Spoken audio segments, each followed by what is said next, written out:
संबित जी से कि आपको संबोधित करें। धन्यवाद आदरणीय संजय जी। यहाँ बैठे सभागार में सभी पत्रकार बंधुओं को बहुत बहुत धन्यवाद कि एक शॉर्ट नोटिस में आप लोग सब यहाँ आए। और आज मैं बताना चाहूंगा कि ये जो प्रेस वार्ता है ये जन साधारण के लिए बहुत महत्वपूर्ण प्रेस वार्ता है। खास करके आप जानते हैं हिंदुस्तान और पूरा विश्व कोविड से लड़ रहा है और आज हिंदुस्तान जिस प्रकार से सेकेंड वेव से लड़के वैक्सीनेशन के माध्यम से आगे बढ़ रहा है, कुछ ऐसी राजनीतिक पार्टियां हैं और खास करके कांग्रेस पार्टी जो इस वैक्सीनेशन ड्राइव को डिरेल करना चाहती है, भ्रम का वातावरण तैयार करना चाहती है, भ्रम फैलाना चाहती है वैक्सीनेशन को लेकर, उस विषय में यह प्रेस कॉन्फ्रेंस है। बंधुगण, आज कांग्रेस पार्टी ने एक महापाप किया है। मैं इसे महापाप कहूंगा क्योंकि जिस प्रकार का भ्रम कोवैक्सीन को लेकर, जो भारत में निर्मित वैक्सीन है, कोविड का वैक्सीन है, उसको लेकर जिस प्रकार का भ्रम आज कांग्रेस पार्टी ने सोशल मीडिया और प्रेस कॉन्फ्रेंस करके उनके प्रवक्ता ने फैलाया है, ये महापाप है। अपने इस प्रेस कॉन्फ्रेंस में पवन खेड़ा ने जो बाइट उन्होंने दिया है टीवी में, और खास करके गौरव फांडी जो कि कांग्रेस पार्टी के नेशनल कन्वीनर हैं उनके सोशल मीडिया के, उन्होंने यह आक्षेप लगाया है कि जो कोवैक्सीन है उसमें गाय के बछड़े का सीरम होता है, उसमें गाय के बछड़े का खून होता है। मुझे बताते हुए बड़ा दुख हो रहा है कि जब हमने ट्विटर के माध्यम से, जब हमने सोशल मीडिया में इस प्रकार के प्रचार को देखा तो उसमें यहां तक बातें की गई थी कि काउ स्लॉटर करके, गाय और बछड़ों को मार करके ये वैक्सीन तैयार किया गया है। इस प्रकार का भ्रम कांग्रेस पार्टी फैला रही है। इससे पहले कि मैं कांग्रेस पार्टी के सत्य को उजागर करूं, मुझे लगता है भारत की जनता के लार्जर इंटरेस्ट के लिए इस भ्रम को त्वरित खारिज करना चाहिए और जो वैज्ञानिक विधान है उसको भारत के जनता के सामने तत्क्षणात रखना चाहिए ताकि किसी के मन में अगर रत्ती भर का भी कोई संशय आया हो तो वो संशय मिट जाए। पहली बात तो यहां भारतीय जनता पार्टी स्पष्ट करना चाहती है, और एक पॉलिटिशियन होने के नाते नहीं और केवल एक डॉक्टर होने के नाते भी नहीं, जो साइंटिफिक कम्युनिटी ने और जो हेल्थ मिनिस्ट्री ने अभी क्लैरिफिकेशन दिया है इस विषय को लेकर, वो क्लैरिफिकेशन पब्लिक डोमेन में मौजूद है और स्पष्ट रूप से ये क्लैरिफिकेशन और साइंटिफिक डोमेन आज हिंदुस्तान का कहती है कि कोवैक्सीन में कोई बछड़े का सीरम या गाय का खून नहीं है। कोई भी कोवैक्सीन में बछड़े या गाय का सीरम नहीं है, कोई भी खून नहीं मिला हुआ है, नंबर 1। और नंबर 2, यह वैक्सीन पूर्णतः सेफ है। इसमें किसी प्रकार का कोई अपभ्रंश, जिस प्रकार का एक कम्युनल एंगल देते हुए इसे अपभ्रंशित करने की कोशिश की जा रही है, ऐसा कोई अपभ्रंश नहीं। देखिए, मैं एक डॉक्टर भी हूं, मैं इसे टेक्निकली थोड़ा सा 10-20 सेकंड में आपको समझाना चाहूंगा। ये जो काव या काफ मतलब बछड़ा होता है, ये जो काफ का सीरम होता है, ये सीरम किस लिए इस्तेमाल किया जाता है? ये एक लॉन्ग स्टैंडिंग ग्लोबल प्रैक्टिस है। कई वैक्सीन में, पोलियो की वैक्सीन में, रेबीज की वैक्सीन में, इन्फ्लुएंजा की वैक्सीन में, इनिशियल तौर पे ये सीरम इस्तेमाल किया जाता है ताकि जो वेरो सेल्स हैं, जिस सेल में वायरस को रेप्लिकेट कराना है, उस सेल को एनरिचमेंट, अगर मैं साधारण हिंदी में कहूं तो खाद का काम करता है। ये सेल जब ग्रो कर जाती हैं, वेरो सेल्स ये कहलाती हैं। इस वेरो सेल में बाद में जो कोविड के वायरस होते हैं वो वायरस छोड़े जाते हैं, कोरोना के वायरस छोड़े जाते हैं। ये वायरस इन सेल्स में रेप्लिकेट करती है और रेप्लिकेट करते समय ये जो वेरो सेल्स होते हैं वो संपूर्णतः खत्म हो जाते हैं। और एक महत्वपूर्ण बात, वैक्सीन बनाने से पहले ये जो वेरो सेल्स जिसमें कल्चर किया जाता है उसको अच्छी तरीके से धोया जाता है केमिकल्स के माध्यम से, ताकि उसमें किसी प्रकार से कोई सेरम का इंग्रेडिएंट नहीं लगे। वैसे भी वेरो सेल समय के साथ समाप्त हो जाता है और उसके अंदर जो वायरस रेप्लिकेट करते हैं उन वायरसेस को निकाल करके उस वायरस को इनएक्टिवेट करके, क्योंकि ये डेड वायरस वैक्सीन है, उसको इनएक्टिवेट करने के बाद कोवैक्सीन बनाया जाता है। ये सारे विषय बड़े स्पष्ट रूप से टेक्निकली हमारे देश के बड़े वैज्ञानिकों ने समझाया और समय समय से समझाया। उसके बावजूद कांग्रेस पार्टी ने जिस प्रकार की उद्दंडता की, धृष्टता की, महापाप किया है, the Congress party has sinned today. ये पाप से और सिन से कम नहीं। करोड़ों लोगों को किस प्रकार से बचाना है, किस प्रकार से पूरे विश्व का सबसे बड़ा वैक्सीनेशन ड्राइव चला करके हमारे देश के प्रधानमंत्री नरेंद्र मोदी दिन रात एक करके इस काम को आगे बढ़ा रहे हैं। विश्व का सबसे बड़ा वैक्सीनेशन ड्राइव चल रहा है और कांग्रेस पार्टी का एक ही ध्येय है, और वो ध्येय है Daryl the vaccination process of India. ये वही कांग्रेस पार्टी है, आप याद करिए, ये कांग्रेस पार्टी दो चीजों के याद रखी जाएगी, वैक्सीन हेजिटेंसी को प्रमोट करने के लिए और दूसरा वैक्सीन वेस्टेज के लिए। वैक्सीन हेजिटेंसी आप याद करिए, इसी कोवैक्सीन के लिए किस प्रकार के बयान कांग्रेस पार्टी के नेताओं ने दिए। मनीष तिवारी से लेकर बाकी तमाम जो बड़े नेता थे, उन्होंने कहा ये कोवैक्सीन तो खतरनाक वैक्सीन है, इसकी तो जांच नहीं हुई है, इसके पूरे रिसर्च कंप्लीट नहीं हुए हैं, we are treating Indian people as guinea pigs. उस समय कहा गया कि इंडियन लोगों को, हम भारत के लोगों को गिनी पिग के रूप में भारत की सरकार ट्रीट कर रही है कोवैक्सीन देके। और उस समय कांग्रेस के सरकारें जिन राज्यों में, खास करके छत्तीसगढ़ की सरकार ने प्रेस कॉन्फ्रेंस करके कहा कि हम कोवैक्सीन नहीं लेंगे। पंजाब में भी आप देखिए, पंजाब की सरकार ने पहले कहा हम नहीं लेंगे, बाद में वहां तो वैक्सीन प्रॉफिटियरिंग होने लगा, अर्थात कोवैक्सीन लेते थे, कोवैक्सीन प्राइवेट हॉस्पिटल्स को देते थे, वहां से प्रॉफिट जेब में लेते थे। आप सोचिए जरा किस प्रकार वैक्सीन हेजिटेंसी को प्रमोट किया गया। वैक्सीन वेस्टेज, राजस्थान में, छत्तीसगढ़ में, राजस्थान में वैक्सीन, कोवैक्सीन को आपने लेके जमीन के नीचे गाड़ दिया, आपने उनको कचरेदान में फेंक दिया, आपने उनमें आग लगा दिया। So you have promoted, the Congress party has sinned right from the very beginning by promoting vaccine hesitancy and by promoting vaccine wastage. Apart from what we have rightly pointed out, profiteering from vaccine also in Punjab.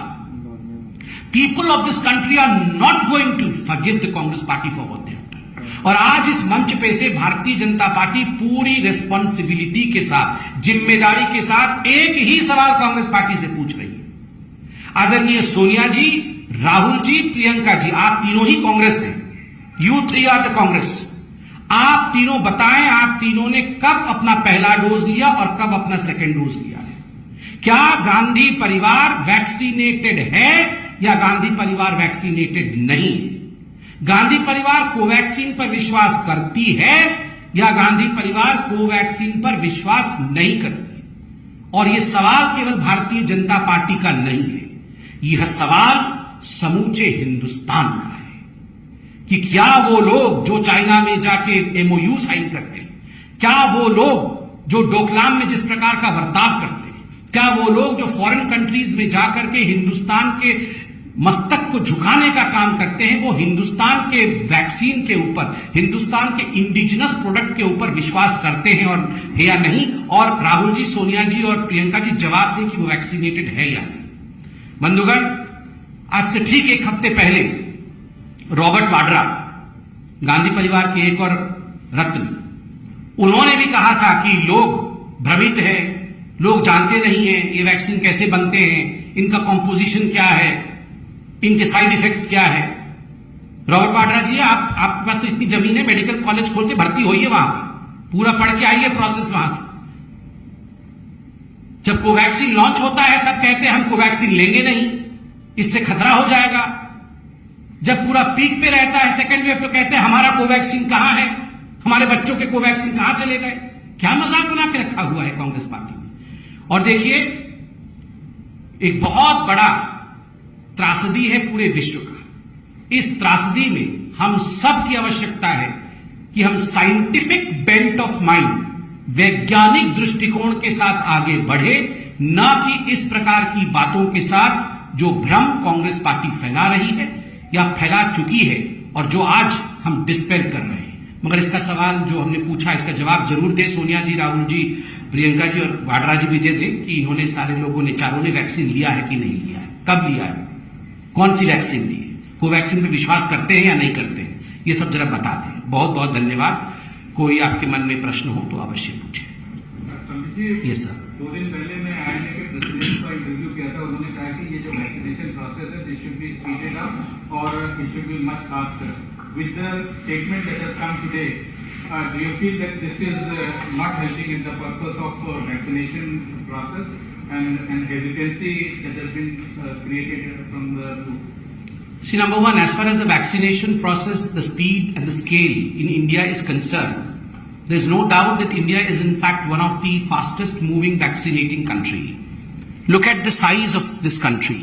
But despite this size, way India has moved ahead with vaccination is something which is quite applaud worthy. We should applaud India's vaccination process. Number two, as far as suggestions from various quarters that the speed should still be high, for that, in fact, the government of India has rolled out an action plan as to how the government of India is going to vaccinate most of the Indians by the end of this year, and we all are aware of it. We should have complete faith in the government of India's plan. As far as promoting vaccine hesitancy is concerned, I reiterate that present day's functioning of every person in India should be with a scientific bent of mind. And of course, when politicians who are great contributors as far as influence is concerned, when they come out and speak the way the Congress politicians and some in Samajwadi Party have been speaking, remember, there was time when some politicians said that this vaccine is not an Indian vaccine, this is a BJP ka vaccine. And I will not take the vaccine. मैं तो vaccine लूंगा नहीं, जब हमारी सरकार आएगी तब हम वैक्सीन देंगे. And then we had slew of Congress leaders who in fact did not show any interest in Covaxin. Rather, they pointed fingers toward Covaxin. And of course, with today's statement, which is a sly attack on Covaxin, vaccine hesitancy would be promoted, which would not be fair for the vaccine drive of India. Thank you. कभी भी दो सवाल हैं। एक तो है कि एक रिपोर्ट आई है अमेरिका से, अमेरिकन डिफेंस कोई रिसर्च संस्था, उसने अपनी रिपोर्ट दी है कि भारत में जो कोविड के कारण से जो परेशानियां थी, वहां पर एक एनजीओ हेल्पिंग इंडिया करके एनजीओ बनाया गया और उससे करोड़ों रुपया पैसा चंदे को लिया गया। लेकिन भारत को देने की जगह पर वो पाकिस्तान में आतंकवादियों और हमास जैसे आतंकवादियों को पैसा पहुंचा दिया। अमेरिकन डिफेंस का एक रिसर्च है, भारत में चंदे के नाम पर भारत के आतंकवादियों को, और दूसरा ट्विटर के खिलाफ जो एक्शन सरकार ने लिया उस पर क्या कहेंगे? देखिए, पहले सवाल के जवाब में तो कहूंगा ये तो बिल्कुल चौंकाने वाला विषय है। जिस प्रकार से आपने अभी जी न्यूज के माध्यम से हमें बताया और बाकी चैनल भी शायद इस विषय को उठा भी रहे होंगे, ये चौंकाने वाला विषय है कि भारत में कोविड के लोगों की मदद करने के लिए अगर बहुत बड़े कंट्रीब्यूशन भारत के लोगों से लिया गया और बाद में उसको आप पाकिस्तान और खास करके जैसा आपने बताया कुछ आतंकवादी संगठनों की मदद के लिए ये पैसा डाइवर्ट किया जा रहा है, मैं बिल्कुल कह सकता हूं सरकार इस विषय का संज्ञान अवश्य लिया होगा। सरकार ने इस विषय की जांच होगी और किसी भी इस प्रकार के एनजीओ को या संगठन को बख्शा नहीं जाएगा, क्योंकि ये भारत के कानून के खिलाफ है, नंबर एक। दूसरा प्रश्न आपका ट्विटर को लेकर था। मैं सिर्फ इतना कहना चाहूंगा, आदरणीय आईटी मिनिस्टर श्री रविशंकर प्रसाद जी ने इस विषय पर गंभीरता से चर्चा भी की है, आज से पहले भी की है, इस पे आलेख भी लिखे हैं और आज उन्होंने एक सीरीज ऑफ ट्वीट के माध्यम से इस विषय को जनता के बीच में रखा है, सोशल मीडिया में रखा है। हम सिर्फ इतना कहना चाहेंगे पार्टी के नाते कि भारत का संविधान सर्वोपरि है। भारत एक लोकतांत्रिक देश है, इसकी एक महान परंपरा है और कोई भी संस्था जो चाहे देश की हो, चाहे बाहर से आके भारत में व्यवसाय करती हो, सबके लिए यह अनिवार्य है कि वो भारत के संविधान और भारत के कानून का पालन करे। अगर भारत के पार्लियामेंटेरियंस भारत के सदन में, पार्लियामेंट में कोई कानून पारित करते हैं, सभी का कर्तव्य है, चाहे वो भारत के नागरिक हो, चाहे भारत में बिजनेस करने वाले वाणिज्य की संस्थाएं हो, चाहे वो प्लेटफॉर्म्स हो, सभी के लिए अनिवार्य है कि उन कानूनों का जिनको कि विदित हिंदुस्तान के संसद ने किया है उसका पालन करें। और जो इसका पालन नहीं करेगा, स्वाभाविक है, जो हमारे देश के नियम है उसके अनुसार कार्यवाही होती है। हमें सिर्फ इतना ही कहना है। बाकी आईटी मिनिस्टर रविशंकर प्रसाद जी ने इस पर बहुत गंभीरता के साथ और बहुत विस्तृत जानकारी उस पर रखा है। I do that. सर, जिस तरह से गाजियाबाद की घटना हुई, वहाँ एक बुजुर्ग को पीटा गया, फिर बाद में उसे सांप्रदायिक रंग दिया गया, कैसे देखते हैं सर? देखिए, भारतवर्ष में एक ऐसा भारत को टुकड़े में बांटने वाला गैंग है, भारत तोड़ो गैंग है, जिनका एक ही उद्देश्य है, भारत में भ्रम फैलाना, किस प्रकार से भारत में विद्वेष फैले, धार्मिक विद्वेष फैले, दंगे हो और उससे वो राजनीतिक बेनिफिट ले। मुझे तो बड़ा आश्चर्य हो रहा है, जिस वीडियो के विषय में आप बता रहे हैं, उस वीडियो में जहां तक मैं जानता हूं, उस वीडियो की आवाज को बंद कर दिया गया था। उस वीडियो का कोई आवाज ही नहीं आ रही। जब उसमें आवाज ही नहीं आ रही है तो कुछ लोगों को उसमें से आवाज कैसे सुनाई देती है? नंबर 1। नंबर 2, बिना तथ्य को जाने राहुल गांधी जैसे नेता, जो कि एक मेंबर ऑफ पार्लियामेंट हैं और एक पार्टी के पूर्व अध्यक्ष हैं, उन्होंने कैसे ट्वीट कर दिया? कैसे ट्वीट कर दिया उन्होंने बिना तथ्य को जाने? तथ्य गाजियाबाद की पुलिस ने सार्वजनिक किया है और वो सबके नजर में है कि किस प्रकार से कोई ताबीज का विषय था, किस प्रकार से वहां कोई लेन देन का विषय था, जिसके कारण ऐसा हुआ। इस पूरे विषय को गाजियाबाद की पुलिस देख रही है, मगर we should all refrain from spreading fake news और गलत और भ्रामक न्यूज के माध्यम से विद्वेष फैले, ये करना उचित नहीं है। और देखिए, उत्तर प्रदेश में चुनाव आ रहे हैं। मैं आज इस मंच से बताना चाहूंगा, ऐसी बहुत ताकतें हैं, ऐसी बहुत शक्तियां हैं जो चाहेंगी कि जिस प्रकार से उत्तर प्रदेश में कानूनी व्यवस्था बिल्कुल सही तरीके से चल रहा है, जिस प्रकार से उत्तर प्रदेश विकास की राह पे आज आगे बढ़ रहा है, उसको डिरेल करने की पूरी कोशिश ये कांग्रेस पार्टी, समाजवादी पार्टी इत्यादि करेंगे। मगर उत्तर प्रदेश की जनता और भारत की जनता बहुत बुद्धिमान है, वो इसमें फंसने वाले नहीं है। प्रज्ञा ये नहीं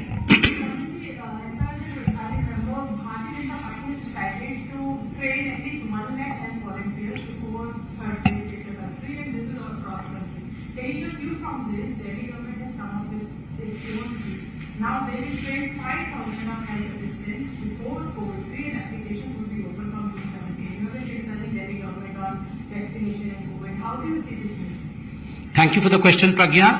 And let me begin by thanking our National President, JP Nadda ji, who in fact recently launched this, I would say, extremely important program where more than 1 lakh health volunteers in fact would be raised across the length and breadth of this country to serve every inch of our great country for vaccination, for COVID management, etc. And this is a welcome move. I take the opportunity of thanking Nadda ji. But of course, Delhi government, you say, probably copied from this. I would refrain from saying so. It's their wish. They are also a government. They can do so. But my only suggestion to Mr. Kejriwal ji is, the only question rather to Mr. Kejriwal ji is, if similar preparations would have been made in Delhi during the second wave, probably Delhi would not have seen a maximum deaths in India. Delhi would not have seen the kind of situation that we all saw during the second wave.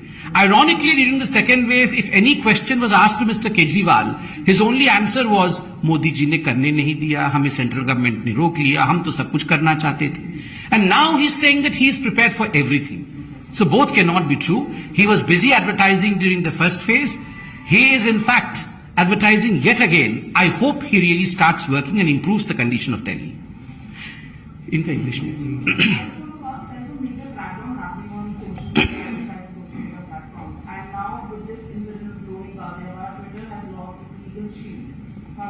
See, as far as this question on Twitter is concerned, we as Bharatiya Janata Party have limited reaction because most of the important technical reactions have been given by the respected and honorable IT Minister Shri Ravi Shankar Prasad ji. He has come out with a series of tweets also today. We only mean to say that, look, as far as India is concerned, India is one of the biggest democratic countries of the world. We have our own constitution and our constitution is sacrosanct. Citizens of India, all those practicing business within the premises of India, be they Indian companies or be they platforms from outside India, they all have to abide by the rules, the regulations, the constitution of India. They all have to abide by the laws which have been formulated by the respected member of parliaments within the precincts of Parliament of India. And any company who refuses to do so, of course, will have to face the consequences as per the rule of India. No one is immune, I would say. As we citizens of India, as any company, no one can say that, well, I am immune because I am something special. No one is special. The only special status is to the Constitution of India. Thank you. Himanshu Republic Yes, Himanshu ji. Kalindi Kunj में उत्तर प्रदेश सरकार की जमीन है जिसमें 50 से ज्यादा परिवार और उत्तर प्रदेश सरकार को खाली नहीं कर पा रही क्योंकि दिल्ली का जो प्रशासन है वो उनकी हेल्प कर रहा है। उत्तर प्रदेश सरकार सीधा आरोप लगा रही है कि दिल्ली सरकार उनकी मदद कर रही है। किस तरीके से देखते हैं? देखिए, जिस प्रकार से अभी कुछ दिन पहले आपने देखा कि जो रोहिंग्यान्स को इंडिया में रखा गया था और खास करके दिल्ली के जिस स्थान के विषय में आपने कहा वहां आग लगी थी, उसके बाद वहां एक राजनीति और खास करके मैं यहां गुरेज नहीं करूंगा, अमानतुल्लाह खान इत्यादि के द्वारा बहुत बड़े तादाद में हो रही है कि इन रोहिंग्यान्स को आप लेकर के सरकारी जमीन के ऊपर बसाओ। देखिए, सरकारी जमीन पर किसी को बसाया नहीं जा सकता, यह हिंदुस्तान का कानून है। और जिस प्रकार की राजनीति आम आदमी पार्टी, जो तुष्टीकरण की राजनीति आम आदमी पार्टी कर रही है, ये बिल्कुल स्वाभाविक है, ये हम सब जानते हैं। और केवल आम आदमी पार्टी नहीं, कांग्रेस पार्टी, आम आदमी पार्टी इसी प्रकार की तुष्टीकरण की राजनीति करती रही है, तभी वो सीएए के खिलाफ हमेशा से ही आवाज उठाते रहे। मैं तो इतना ही कहना चाहूंगा कि देखिए, वास्तविक रूप में अगर आम आदमी पार्टी को आप देखेंगे तो ये रोहिंग्यान भक्त है। आजकल राम भक्त बनने की एक्टिंग कर रहे हैं क्योंकि वो कहीं ना कहीं चुनाव में प्रवेश करना चाहते हैं। है वास्तविक रूप में वो रोहिंग्यान भक्त। बहुत बहुत धन्यवाद।